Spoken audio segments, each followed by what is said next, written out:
Viewers, আমার চ্যানেলটা আপনারা একটু সাবস্ক্রাইব করে, নতুন চ্যানেল না হয় যে কোনো সময় ডিলিট হয়ে যেতে পারে, ভালো না লাগলেও করেন, তাতে তো কোনো সমস্যা নেই। দেখুন, আমি আজকে মাছ ছাড়াই কিন্তু শাপলার তরকারি রান্না করব। মাছ ছাড়া মাছের মতো শাপলার তরকারি আমার এত প্রিয় শাপলাটা, তাই আজকে নিরামিষ দিনেও আমি শাপলার তরকারি রান্না করলাম। দেখুন, শাপলাগুলোকে ছিলে এভাবে ছোটো ছোটো করে কেটে নিয়েছি। আর এদিকে আমি মটর ডালটা অনেক আগেই ভিজিয়ে রেখেছিলাম। ডালটার সঙ্গে দিয়ে দিয়েছি আদা আর কাঁচামরিচ। এখন আমি ব্লেন্ড করে নিলাম। এরপরে কড়াইতে তেল গরম করে আমি বড়াগুলো ভেজে নিয়েছি। কিছুটা বড়া আমি তুলে রেখেছি, আর কিছু বড়ার ভিতর দিয়েছি জিরে আর তেজপাতা। এখন দিয়ে দেব জল। জলটা দিয়ে অনেকটা সময় আমি ফুটিয়ে নেব।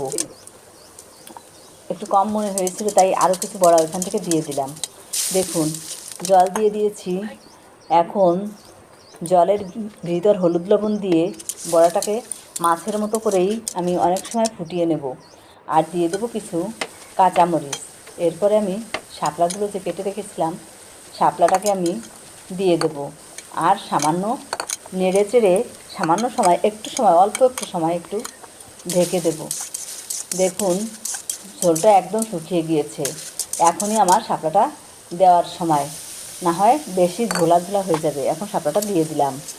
এরপরে একটু এভাবে নেড়ে চেড়ে ঢাকনা দিয়ে সামান্য একটু সময় ঢেকে দেব। ঢাকনা তুলে দেখুন, কালারটা কিন্তু একদম সবুজ হয়ে গিয়েছে আর নরমও হয়ে গিয়েছে।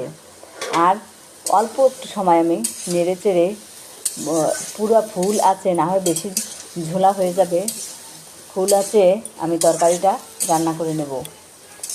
মাছ ছাড়াও মাছের তরকারি কিভাবে খাওয়া যায় আপনারা না দেখলে তো বুঝতেই পারবেন না।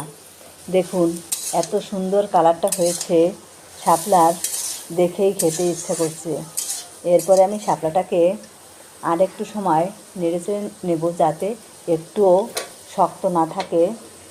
সামান্য আর একটু ঢেকে দিয়ে নামিয়ে নিয়েছি। দেখুন, অসাধারণ স্বাদের শাপলার রান্নার রেসিপি। এভাবে আপনারা একবার খেয়ে দেখতে পারেন, ভালোই লাগবে। ধন্যবাদ সকলকে, ভালো থাকবেন। আর শুভকামনা রইল সকলের জন্য, অনেক অনেক।